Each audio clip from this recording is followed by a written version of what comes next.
ನಮಸ್ಕಾರ ವೀಕ್ಷಕರೇ, ಸುನೀತಾ ಸೃಜನಾತ್ಮಕ ವಾಹಿನಿಗೆ ನಿಮ್ಮೆಲ್ಲರಿಗೂ ಸ್ವಾಗತ. ಏನಪ್ಪ ಇದು ಉತ್ತುತ್ತಿ ಅಂದ್ಕೊಂಡ್ರಾ? ಹೌದು, ಈ ದಿನ ನಾವು ಮಾಡ್ತಾ ಇರೋ ಖಾದ್ಯ ಯಾವುದು ಅಂದರೆ ಉತ್ತುತ್ತಿ ಉಂಡೆ. ಆರೋಗ್ಯಕರವಾದ ಮತ್ತು ತುಂಬ ರುಚಿಯಾದಂಥದ್ದು. ಈಗ ಹೆಂಗಿದ್ರು ಉಂಡೆ ಹಬ್ಬ ಬರ್ತಾ ಇದೆ ಅಲ್ವಾ, ಪಂಚಮಿ ಬಂದಿದೆ ಆಗಲೇ. ಅದಕ್ಕೆ ನೋಡೋಣ, ಶೇಂಗಾ ಉಂಡೆ ಮಾಡಿ ತೋರಿಸಿದ್ದೆ ಈಗಾಗಲೇ ನಾನು. ತುಂಬ ಜನ ಇಷ್ಟಪಟ್ಟಿದ್ರು ಅದನ್ನು. ಹಾಗೆ ಈಗ ಉತ್ತುತ್ತಿ ಉಂಡೆ ಹೇಗೆ ಮಾಡೋದು ಅಂತ ಹೇಳಿ ನೋಡೋಣ ಬನ್ನಿ. ನೋಡಿ, ಇಲ್ಲಿ ಮೊದಲಿಗೆ ಉತ್ತುತ್ತಿನ ನಾನು ಈ ರೀತಿ 1 kg ಅಷ್ಟು ಉತ್ತುತ್ತಿನ ತೊಗೊಂಡು ಈ ರೀತಿ ಎಲ್ಲ ಕುಟ್ಕೋಬೇಕು, ಚೆನ್ನಾಗಿ ಜಜ್ಜಬೇಕು. ಉತ್ತುತ್ತಿ ಗಟ್ಟಿ ಇರೋದ್ರಿಂದ ಮಿಕ್ಸಿ ಮಾಡಿದ್ರೆ ಹಾಳಾಗುತ್ತೆ. ಹಾಗಾಗಿ ಮೊದಲಿಗೆ ನಾವು ಉತ್ತುತ್ತಿನ ಈ ರೀತಿ ಚೆನ್ನಾಗಿ ಜಜ್ಜಿಬಿಟ್ಟು ಮೊದಲಿಗೆ ಬೀಜ ತಕ್ಕೋಬೇಕು. ಯಾಕಂದರೆ ಅದು ಒಂದು ಬೀಜ ಏನಾದರೂ ಮಿಸ್ಸಾಗಿ ಬಂತು ಅಂದರೂ ಸಹ ಮಿಕ್ಸಿ ಬ್ಲೇಡ್ ಕಟ್ಟಾಗ್ಬಿಡುತ್ತೆ. ಹಾಗಾಗಿ ನಾವು ಚೆನ್ನಾಗಿ ಜಜ್ಜಿಬಿಟ್ಟು ಬೀಜ ಎರಡನ್ನೂ ನೋಡಿರಿ ಈ ರೀತಿ 1 kg ಅಷ್ಟು ಉತ್ತುತ್ತಿದ್ದು ಈ ರೀತಿ ಬೇರೆ ಮಾಡಿಕೊಂಡು ಇಟ್ಕೊಂಡಿದ್ದೀನಿ. ಮೊದಲಿಗೆ ನಾವು ಇಷ್ಟು ಉತ್ತುತ್ತಿ ಕೊಟ್ಟಿದ್ವಲ್ಲ, ಈಗ ಇಷ್ಟು ಗಟ್ಟಿ ಇರೋದನ್ನು ಸಹ ಮಿಕ್ಸಿ ಮಾಡೋಕ್ಕಾಗಲ್ಲ, ಹೌದಾ? ಈಗ ಅದಕ್ಕೆ ಏನು ಮಾಡಬೇಕಪ್ಪ, ಈಗ ಮತ್ತೊಮ್ಮೆ ಇವನ್ನು ಜಜ್ಜಿಬಿಟ್ಟು ನೋಡಿ ಈ ರೀತಿ ಕುಟ್ಟಿ ಸ್ವಲ್ಪ ಅದು ಮೆತ್ತಗಾದಾಗ ಚೆನ್ನಾಗಿ ಮಿಕ್ಸಿ ಆಗುತ್ತೆ. ನೋಡಿ ಹಿಂಗೆ ಆಗಬೇಕು. ಈ ರೀತಿ ಮಾಡಿ ಮಾಡಿ ಇಟ್ಕೋಬೇಕು. ಇಷ್ಟು ಸಣ್ಣಕ್ಕಾದರೆ ಸುಲಭವಾಗಿ ಮಿಕ್ಸಿ ಆಗುತ್ತೆ. ನೋಡಿ, ನಾನೀಗ ರೆಡಿ ಮಾಡಿ ಇಟ್ಕೊಂಡಿದ್ದೀನಿ. ಇದು ಸರಿಯಾಗಿ 1 kg ಆವಾಗಲೇ ನಾನು ತೋರಿಸಿದ್ನಲ್ಲ, ನೋಡಿ ಈ ರೀತಿ ಸಣ್ಣದಾಗಿ ಕುಟ್ಟಿಟ್ಕೊಂಡಿದ್ದೀನಿ. ಈಗ ಇದಕ್ಕೆ ಅರ್ಧ kg ಅಷ್ಟು ಒಣ ಕೊಬ್ಬರಿನ ಹಾಕ್ತಾಯಿದ್ದೀನಿ. ಸುಮಾರು ಅರ್ಧ kgಯಿಂದ 3/4 kg ತನಕ ಹಾಕ್ಬೋದು ಒಣ ಕೊಬ್ಬರಿ. ಜಾಸ್ತಿ ಒಣ ಕೊಬ್ಬರಿ ಹಾಕಿದರೆ ಏನಾಗುತ್ತಪ್ಪ ಅಂದರೆ ಉಂಡೆ ಕಟ್ಟಕ್ಕೆ ಬರಲ್ಲ. ಹಾಗಾಗಿ ನಾವಿಲ್ಲಿ ಅರ್ಧ kg ಅಷ್ಟು ತೊಗೊಂಡಿದ್ದೀವಿ. ಬೇಕಾದರೆ 3/4 kg ತೊಗೋಬೋದು, ಸಾಕು, ಅಷ್ಟೇ ಸರಿಯಾದ ಅಳತೆ. ಈಗ ನೋಡಿರಿ, ಒಣ ಕೊಬ್ಬರಿ ಅರ್ಧ kg ಆಯ್ತಲ್ಲ. ಈಗ ಬೆಲ್ಲ 2 ಅಚ್ಚು ಅಂದರೆ ಇದು ಸರಿಯಾಗಿ 1/4 kgಗೆ 1 ಅಚ್ಚು ಇರುತ್ತೆ. ಇದು 1 ಕುಡಿಕೆ ಅಂತ. ಹಾಗಾಗಿ ನಾವು 2 ಕುಡಿಕೆ ತೊಗೊಂಡಿದ್ದೀವಿ. ಅಂದರೆ 1 kg ಉತ್ತುತ್ತಿಗೆ ಅರ್ಧ kg ಒಣ ಕೊಬ್ಬರಿ, 2 ಕುಡಿಕೆ ಅಂದರೆ ಅರ್ಧ kg ಬೆಲ್ಲ ತೊಗೊಂಡಿದ್ದೀವಿ. 1 ಬಟ್ಲಷ್ಟು ತುಪ್ಪ, ಅಂಟು ಸಹ ಒಂದು ಸಣ್ಣ ಬಟ್ಲದಲ್ಲಿ ಅರ್ಧ ಬಟ್ಲ ತೊಗೊಂಡಿವಿ. ದ್ರಾಕ್ಷಿ, ಗೋಡಂಬಿ, ಬಾದಾಮಿ ಅದು ಸಹ 100 ಗ್ರಾಮ್ ಹಾಕ್ಕೋಬೋದು. ನಾವು ಕಡಿಮೆ ಹಾಕಿದ್ದೀವಿ ಇಲ್ಲಿ, ಹಾಗಾಗಿ ಅದು ಎಷ್ಟಾದರೂ ಹಾಕ್ಕೋಬೋದು. ಡ್ರೈ ಫ್ರೂಟ್ಸು, ದ್ರಾಕ್ಷಿ, ಗೋಡಂಬಿ, ಪಿಸ್ತಾ ಎಲ್ಲ ಅದು ನಮ್ಮ ಇಷ್ಟ, ಎಷ್ಟಾದರೂ ಹಾಕ್ಕೋಬೋದು. ಹಾಗೆ 3 ಏಲಕ್ಕಿ ಸಹ ತೊಗೊಂಡಿದ್ದೀವಿ. ನೋಡಿ, ಘಮ ತುಂಬ ಚೆನ್ನಾಗಿ ಬರುತ್ತೆ. ಹಾಗಾಗಿ 3 ಏಲಕ್ಕಿ ತೊಗೊಂಡಿದ್ದೀವಿ. ಬನ್ನಿ ಈಗ ಹೇಗೆ ಮಾಡೋದು ಅಂತ ನೋಡೋಣ. ನಾವೇನು ಸಣ್ಣಕ್ಕೆ ಮಾಡಿ ಇಟ್ಕೊಂಡಿದ್ವಲ್ಲ ಉತ್ತುತ್ತಿನ, ನೋಡಿ ಈಗ ಸ್ವಲ್ಪನೇ ಮಿಕ್ಸಿಗೆ ಹಾಕ್ಕೊಂಡು ಪುಡಿ ಮಾಡ್ಕೋಬೇಕು. ಮೊದಲಿಗೆ ಬರೀ ಉತ್ತುತ್ತಿ ಅಷ್ಟೇ ಹಾಕಿ ನೋಡಿ ಈ ರೀತಿ ಮಿಕ್ಸಿ ಮಾಡಿಕೊಂಡು ನಂತರ ನೋಡಿ ಈ ರೀತಿ ಆದಮೇಲೆ ಇದಕ್ಕೀಗ ಕೊಬ್ಬರಿ ಹಾಕ್ಕೋಬೇಕು. ಕೊಬ್ಬರಿನೂ ಅಷ್ಟೇ ಒಂದೇ ಸರಿ ಎಲ್ಲದಕ್ಕೂ ಹಾಕೋದು ಬೇಡ, ಸ್ವಲ್ಪನೇ ಹಾಕ್ಕೊಂಡು ನೋಡಿ ಇಷ್ಟಿಷ್ಟೇ ಹಾಕ್ಕೊಂಡು ಮಿಕ್ಸಿ ಮಾಡ್ಕೋಬೇಕು. ನೋಡಿ ಈ ರೀತಿ ಆಗುತ್ತೆ. ಈ ರೀತಿ ಆದ ತಕ್ಷಣ ನೋಡಿ ಈಗ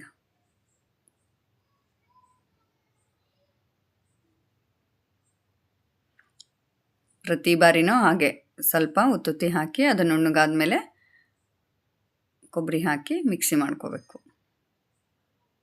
ನೋಡಿ ಇಲ್ಲಿ ಎಷ್ಟು ನೋಡೋಕ್ಕೆ ಎಷ್ಟು ಸ್ವಲ್ಪ ಅನ್ನಿಸ್ತಿತ್ತು. ಈ ಕೊಬ್ಬರಿ ಉತ್ತುತ್ತಿ ಎಲ್ಲ ಸೇರಿದ್ದಕ್ಕೆ ಎಷ್ಟಾಗಿದೆ ನೋಡಿ. ಈಗ ಏನು 3 ಏಲಕ್ಕಿ ತೊಗೊಂಡಿದ್ವಲ್ಲ ಅದನ್ನು ಸಹ ಸಿಪ್ಪೆ ಸಮೇತ ಹಾಕಿದರೆ ಏನೂ ಆಗಲ್ಲ, ಚೆನ್ನಾಗಾಗುತ್ತೆ.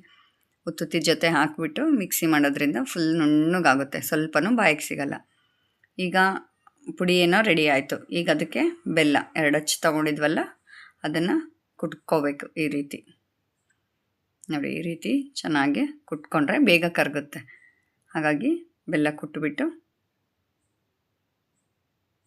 ನೋಡಿ ಈ ರೀತಿ ಒಂದು ಪಾತ್ರೆಯಲ್ಲಿ ಹಾಕಿ ಇದಕ್ಕೆ ಕರಗಬೇಕಲ್ವಾ, ಹಾಗಾಗಿ ಸ್ವಲ್ಪ ನೀರು ಅಂದರೆ ಟೀ ಲೋಟದಲ್ಲಿ ಅರ್ಧಕ್ಕಿಂತ ಕಡಿಮೆ ಅಷ್ಟು ನೀರು ಹಾಕಿಬಿಟ್ಟು ನಾವು ಬೆಲ್ಲನ ಕರಗ್ಸೋಕ್ಕಿಡಬೇಕು.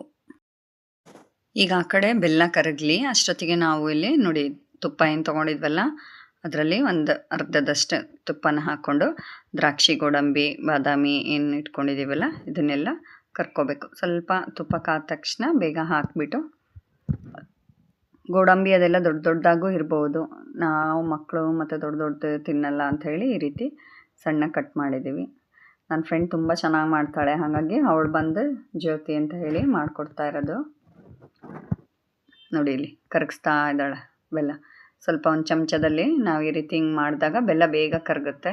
ಅದೇನು ಪಾಕ ಬರಬೇಕು ಅಂತ ಏನಿಲ್ಲ ಬೆಲ್ಲ, ಹಾಗೆ ಸ್ವಲ್ಪ ಕರಗಿದ್ರೆ ಸಾಕು. ನೋಡಿ ಈಗ ದ್ರಾಕ್ಷಿ ಗೋಡಂಬಿ ಚೆನ್ನಾಗಿ ಕರ್ತಾಯಿತು. ಈಗ ಇದನ್ನು ತೆಗ್ದುಬಿಡೋಣ. ತೆಗೆದು ಆವಾಗಲೇ ಅಂಟು ತೋರಿಸಿದ್ವಲ್ಲ, ಆ ಅಂಟನ್ನ ಕರ್ಕೊಳ್ಳೋಣ. ಹಾಗೆ ಇನ್ನೊಂದು ವೀಕ್ಷಕರು, ಇದಕ್ಕೆ ದ್ರಾಕ್ಷಿ ಗೋಡಂಬಿ ಅಂಟಿನ ಜೊತೆಗೆ ಬೇಕಾದರೆ ಆಳ್ವಿ ಬೀಜ ಬರುತ್ತಲ್ಲ ನೋಡಿ, ಇದು ಅಂಟಿದು ನಾನು ಯಾವಾಗೋ ತಿಂದಿದ್ದೆ ಅಂಟಿಂದು, ಹಾಗಾಗಿ ಅದು ಹಲ್ಲಿಗೆಲ್ಲ ಅಂಟ್ಕೊತಾಯಿತ್ತು. ಚೆನ್ನಾಗಿ ಕರಿಲಿಲ್ಲದ್ರೆ ಈ ಥರ ತುಪ್ಪದಲ್ಲಿ ಅದು ಮಂಡಕ್ಕಿ ಆದಂಗೆ ಆಗಬೇಕು. ನೋಡಿ ಎಷ್ಟು ಚೆನ್ನಾಗಿ ಹರಳ್ಕೊಂತು. ಈಗ ಇದು ಒಂಚೂರು ಬಾಯಿಗೆ ಸಿಗಲ್ಲ ಹಲ್ಲಿಗೆ, ಹಾಗಾಗಿ ಹಾಕಿದ್ದೀವಿ ಅಂತಲೇ ಗೊತ್ತಾಗಲ್ಲ, ಅಷ್ಟು ಚೆನ್ನಾಗಾಗಿದೆ ವೀಕ್ಷಕರು. ಎಲ್ಲರೂ ಕೇಳ್ತಾರೆ, ಅಯ್ಯೋ ಅಂಟು ಹಾಕಿದರೆ ಸ್ವಲ್ಪನೂ ಸಿಗ್ತಾ ಇಲ್ಲಲ್ಲ ಅಂತ. ಸರಿಯಾಗಿ ಕರಿಲಿಲ್ಲದ್ರೆ ಅದು ಹಲ್ಲಿಗೆಲ್ಲ ಸಿಕ್ಕೊಂಡ್ಬಿಡುತ್ತೆ, ಒಂಥರ ಅಂಟಾಗ್ಬಿಡುತ್ತೆ. ಹಾಗಾಗಿ ಇದನ್ನು ಚೆನ್ನಾಗಿ ಕರಿಬೇಕು. ನೋಡಿ ಈಗ ಅಷ್ಟೊತ್ತಿಗೆ ಇಲ್ಲಿ ಬೆಲ್ಲ ಇದನ್ನೇನು ಪಾಕ ಬರಬೇಕಪ್ಪ ನಮ್ಗೆ ಅಳತೆ ಅನ್ನಂಗೇನಿಲ್ಲ. ಚೆನ್ನಾಗಿ ಕರಗಿಬಿಟ್ರೆ ಒಂದು ನಿಮಿಷ ಕುದ್ರೆ ಸಾಕು. ಕರಗಿ ನೋಡಿ ಈಗ ಸ್ವಲ್ಪ ನೀರು ಹಾಕಿರೋದ್ರಿಂದ ಮಂದಗಿದೆ. ಈಗ ಬೆಲ್ಲ ಯಾವಾಗಲೂ ನಾನು ತೋರಿಸ್ತೀನಲ್ಲ ಸೋಸ್ಕೊಳ್ಳೇಬೇಕು ಅಂತ ಹೇಳಿ ಈಗ ಸೋಸ್ಕೊತಾ ಇದ್ದೀವಿ. ಅದೇನು ಅಂಟಿಗೆ ಹಾಕಿದ್ವಲ್ಲ ಅದೇ ಪಾತ್ರೆಗೆ ಸೋಸ್ಕೊತಾ ಇದ್ದೀವಿ. ನೋಡಿ ಅದಕ್ಕೆ ದ್ರಾಕ್ಷಿ ಗೋಡಂಬಿ ಎಲ್ಲನೂ ಮತ್ತೊಮ್ಮೆ ಅದೇ ಬೆಲ್ಲದ ಪಾಕ ತುಪ್ಪ ಎಲ್ಲ ಇತ್ತಲ್ಲ ಅದಕ್ಕೆ ಹಾಕಿಬಿಟ್ಟು ಈಗ ಚೆನ್ನಾಗಿ ಕಲಿಸ್ತೀವಿ, ಯಾಕಂದರೆ ಚೆನ್ನಾಗಿ ಹೊಂದ್ಕೊಳುತ್ತೆ ಅಂತ ಹೇಳಿ. ನೋಡಿ ಅಂಟಂತೂ ಸ್ವಲ್ಪನೂ ಅಲ್ಲಿಗೆ ಅಂಟ್ಕೊಳಲ್ಲ ನೋಡಿರಿ, ಅಷ್ಟು ಚೆನ್ನಾಗಿದೆ.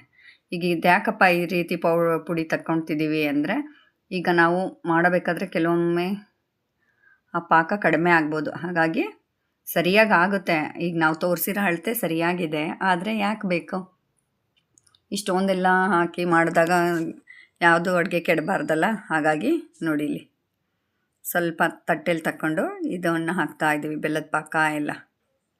ಈಗ ದ್ರಾಕ್ಷಿ ಗೋಡಂಬಿ ಕರ್ಕೊಂಡಿರೋದನ್ನು ಹಾಕಿ ಚೆನ್ನಾಗಿ ಮಿಕ್ಸ್ ಮಾಡ್ತೀವಿ. ಆವಾಗ ಗೊತ್ತಾಗುತ್ತೆ ಇನ್ನೊಂದು ಸ್ವಲ್ಪ ಹಿಡಿಯುತ್ತಾ ಇಲ್ಲೋ ಅಂತ ಹೇಳಿ. ನೋಡಿ ಈಗ ತುಪ್ಪ ಉಳ್ದಿತ್ತಲ್ಲ ಅದು ಸಹ, ತುಪ್ಪನೂ ಭಾಳ ಬೇಕಾಗಿಲ್ಲ ವೀಕ್ಷಕರೇ, ಆದರೆ ಮಾತ್ರ ರುಚಿ ಮಾತ್ರ ಭಾಳ ಚೆನ್ನಾಗಾಗುತ್ತೆ. ಖಂಡಿತ ಈ ಸಾರಿ ಪಂಚಮಿ ಹಬ್ಬಕ್ಕೆ ನೀವು ಮಾಡಲೇಬೇಕು ಪ್ರತಿಯೊಬ್ಬರು. ನೋಡಿ ಇದನ್ನು ಹಾಕಿಬಿಟ್ಟು ಈಗೆಲ್ಲ ಕಲಿಸ್ತಾ ಇದ್ದೀವಿ. ಈಗ ಕಲಿಸಿದಾಗ ಒಂದು ಹದ ಗೊತ್ತಾಗುತ್ತೆ, ಈಗ ಹಿಡಿಯುತ್ತಾ ಇನ್ನೊಂದು ಸ್ವಲ್ಪ ಪುಡಿ ಅಂತ ಹೇಳಿ. ಈಗ ಮುಂಚೆನೇ ನಾವು ಪುಡಿ ಹಾಕಿ ಬೆಲ್ಲದ ಪಾಕ ಕಡಿಮೆ ಆದರೆ ಅದು ಉದುರಾಗ್ಬಿಡುತ್ತೆ, ಅವು ಉಂಡೆ ಕಟ್ಟೋಕ್ಕಾಗಲ್ಲ. ಹೌದಾ, ಇಷ್ಟೆಲ್ಲ ಕಷ್ಟಪಟ್ಟು ಮಾಡಿರ್ತೀವಿ. ಕಷ್ಟಪಟ್ಟು ಅಂದರೆ ಇಷ್ಟಪಟ್ಟೆ ಕಷ್ಟಪಟ್ಟಿರ್ತೀವಿ, ಹಾಗಾಗಿ ಅದು ಕೆಡಬಾರ್ದಲ್ವಾ. ಹಾಗಾಗಿ ನೋಡಿ ಈಗ ಇಲ್ಲ ಸರಿಯಾಗಿ ಇನ್ನೊಂದು ಸ್ವಲ್ಪ ಹಿಡಿಯುತ್ತೆ ಅನ್ನಿಸ್ತಲ್ಲ. ಈಗ ತಟ್ಟೆಲಿ ಏನು ತೆಗ್ದಿದ್ವಲ್ಲ ಅದಷ್ಟು ಹಿಡಿಸ್ತು. ನೋಡಿ ಸರಿಯಾದ ಅಳತೆ ಇದೆ ನಾವು ತೋರಿಸಿರೋದು, ಆದರೂ ಕೆಲವೊಂದು ಬೆಲ್ಲ ತೆಳ್ಳಗಾಗುತ್ತೆ, ಗಟ್ಟಿಯಾಗುತ್ತೆ. ಹಾಗಾಗಿ ನೋಡಿ ಈಗ ಏನು ತೋರಿಸಿದ್ವಲ್ಲ ಅಷ್ಟು ಪುಡಿನೂ ಹಾಕಿ ಚೆನ್ನಾಗಿ ಕಲಸಿ ನಾದ್ತಾ ಇದ್ದೀವಿ. ನಾದಬೇಕು, ನಾದಿದಾಗ ಎಲ್ಲ ಹೊಂದ್ಕೊಳುತ್ತೆ. ಈಗ ಹಿಂಗೆ ಮಾಡಿದಾಗ ಅದೇನು ಚೆನ್ನಾಗಿ ಕರೆದಿದ್ವಲ್ಲ ನಾವು ಅಂಟು ಸ್ವಲ್ಪನೂ ಅಂಟ್ಕೊಂಡಿಲ್ಲ. ನೋಡಿ ಎಷ್ಟು ಚೆನ್ನಾಗೆಲ್ಲ ಪುಡಿಯಾಗಿ ಅಷ್ಟು ರುಚಿಯಾಗಿದೆ. ನೋಡಿ ಈ ರೀತಿ ಚೆನ್ನಾಗಿ, ಇಷ್ಟೇ ಭಾಳ ಸಮಯನೂ ತೊಗೊಳಲ್ಲ. ನೋಡಿ ಎಷ್ಟು ಬೇಗ ಆಗ್ತಾಯಿದೆ, ಹೌದಾ. ಈ ರೀತಿ ಹಿಂಗೆ ಮಾಡಿಬಿಟ್ರೆ ಉಂಡೆ ಅಂತ ಅಷ್ಟು ಚೆನ್ನಾಗಿ ಬರ್ತಾವೆ. ಹಿಂಗೆ ಮಾಡಿ ಇಟ್ಬಿಟ್ರೆ, ನನ್ನ ಫ್ರೆಂಡ್ ಹಿಂಗೆ ಮಾಡಿಕೊಟ್ಲು, ನಾನು ಉಂಡೆ ಕಟ್ಟಿದೆ, ದುಂಡು ಮಾಡಿದೆ ನಾನು ಸ್ವಲ್ಪ. ನೋಡಿ ಹಾಗೆ ಹೋಯಿತು. ಎಲ್ಲ ರೆಡಿ ಇದ್ದರೆ ಸುಮಾರು ಅರ್ಧ ಗಂಟೆನೂ ತೊಗೊಳಲ್ಲ ನೋಡಿರಿ. 1 kgದು ಮಾಡೋಕ್ಕೆ ಸುಮಾರು ಅರ್ಧ ಗಂಟೆನೂ ತೊಗೊಳಲ್ಲ, ಅಷ್ಟು ಬೇಗ ಉಂಡೆ ತಯಾರಾದವು. ಸುಮಾರು 40, ಈಗ ನಾವೇನು ತೋರಿಸಿದ್ದೀವಲ್ಲ ಆ ಗಾತ್ರದ ಸುಮಾರು 40 ಉಂಡೆ ಆಗಿದ್ದಾವೆ ನೋಡಿ, ಅಂಟಿನುಂಡೆ. ಎಲ್ಲ ಸಣ್ಣವರಿಂದ ದೊಡ್ಡವ್ರವರೆಗೂ ಆರೋಗ್ಯಕ್ಕೂ ಒಳ್ಳೆಯದು, ರುಚಿನೂ ಅಷ್ಟೇ ಚೆನ್ನಾಗಿರುತ್ತೆ. ಖಂಡಿತ ಈ ಸರಿ ನೀವೆಲ್ಲ ಮಾಡ್ಕೊಳ್ಳಿ. ಏನಂತೀರ ವೀಕ್ಷಕರೇ? ಗೊತ್ತಿದೆಯಲ್ಲ, ಲೈಕ್, ಸಬ್ಸ್ಕ್ರೈಬ್ ಮತ್ತು ಕಮೆಂಟ್ ಮಾಡೋದನ್ನು ಮಾತ್ರ ಮರಿಬೇಡಿ. ಧನ್ಯವಾದಗಳು ವೀಕ್ಷಕರೇ.